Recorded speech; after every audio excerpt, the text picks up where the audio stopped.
एक डॉक्टर की प्रेरणात्मक कहानी। एक डॉक्टर जल्दी जल्दी अस्पताल में एक आवश्यक ऑपरेशन के लिए आता है। उसने अपने कपड़े बदले और तुरंत ऑपरेशन ब्लॉक में चला गया।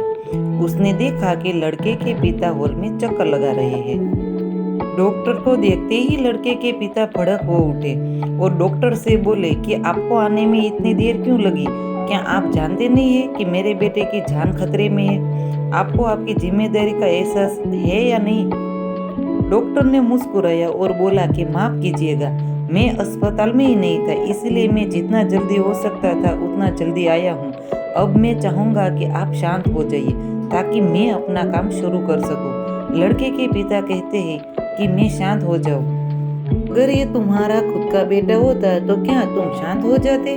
अगर तुम्हारा बेटा अभी मर जाए तो तुम क्या करोगे?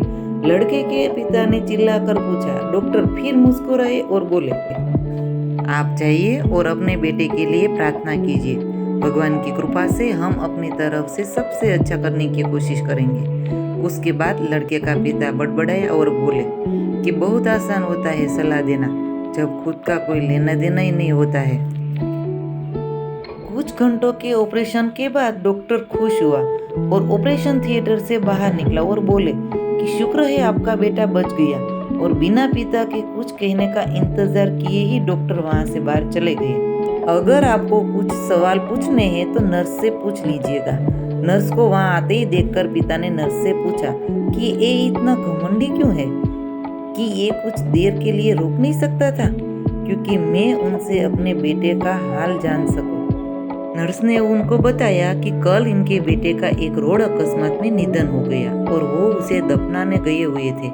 जब हमने उन्हें आपके बेटे के ऑपरेशन के लिए बुलाया तब वो आपके बेटे का ऑपरेशन करने के लिए वहां से निकल आए।